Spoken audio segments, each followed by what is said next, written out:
માતાજી Baran farm house બરુલા Gir. હવે આપણે આ ઘઉંમાં અત્યારના પાણી હાલે છે બરોબર। અને હવે આ ઘઉંની અવસ્થા છે ગાભે પોટે અવસ્થા, એટલે પોટી બહાર આવવી। પોટી બહાર આવવી એ અવસ્થાએ આપણે પાણી સાથે વોટર સોલ્યુબલ નાયા ઝીંક છે ટાટાનું, કે ભાઈ ટાટાની આ પ્રોડક્ટ છે 1 કિલોગ્રામ અને 1 કિલો અને 200 ગ્રામની આવે। એમાં ઝીંક છે, મેગ્નેશિયમ છે, કેડેનિયમ છે, લીડ છે, આર્સેનિક છે અને વોટર સોલ્યુબલ ઝીંક ને DDPA આ એની કન્ટેન્ટ ટકાવારી છે। તો આપણે ઘઉંના પાકમાં જે ગાભે પોટે અવસ્થા એ હોય ત્યારે ઝીંકની ડેફિશિયન્સી એટલે ઝીંકની ઉણપ હોય જ। એટલે જે પોટી છે તો એમાં દાણા ભરાવદાર, પોટીની સાઇઝ, દાણાનો કલર અને ઘઉંનો ગ્રોથ એ ખૂબ જ જરૂરી છે।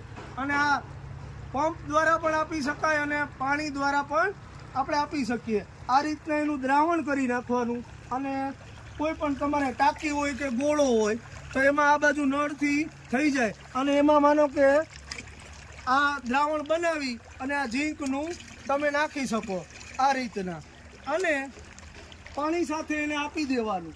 અને આ ઝીંકનું કામ છે મોસ્ટ ઓફ ઘઉંના પાકમાં પાયાના ઓલા તરીકે પણ ઝીંક વાવે, પણ આની ગાભે પોટે અવસ્થા હોય ત્યારે આ ઝીંક ખૂબ જ જરૂરી છે અને એનું રિઝલ્ટ આપણે દેખાય।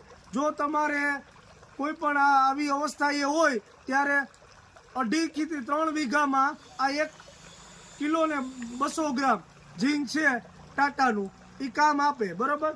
તો મારા 10 વીઘાનું ફાર્મ છે, 10 વીઘામાં મેં એપ્રોક્સિમેટલી 3 લીધી છે અને આનું ખૂબ જ સરસ રિઝલ્ટ છે કે જે આ પોટીની અવસ્થા હોય ઘઉંના પાકમાં કે હવે પોટી નીકળશે આમાં, આ સમથિંગ માનો નહીં કે 48 દિવસના ઘઉં થયા છે, ગ્રોથ પણ સારો છે અને ખૂબ જ સરસ છે। હવે ગાભે પોટે અવસ્થા એ છે અને આ ઝીંકની ડેફિશિયન્સી એટલે ઝીંકની ઉણપ ઘઉંમાં મોટા હોય ને હોય જ, એટલે મારા ફાર્મમાં હું આનો પ્રયોગ કરું છું અને આનું રિઝલ્ટ પછી પાછા 10 દિવસ કે 12 દિવસ પછી જ્યારે પોટિયું નીકળશે ને ત્યારે પણ હું બતાવીશ। જય માતાજી।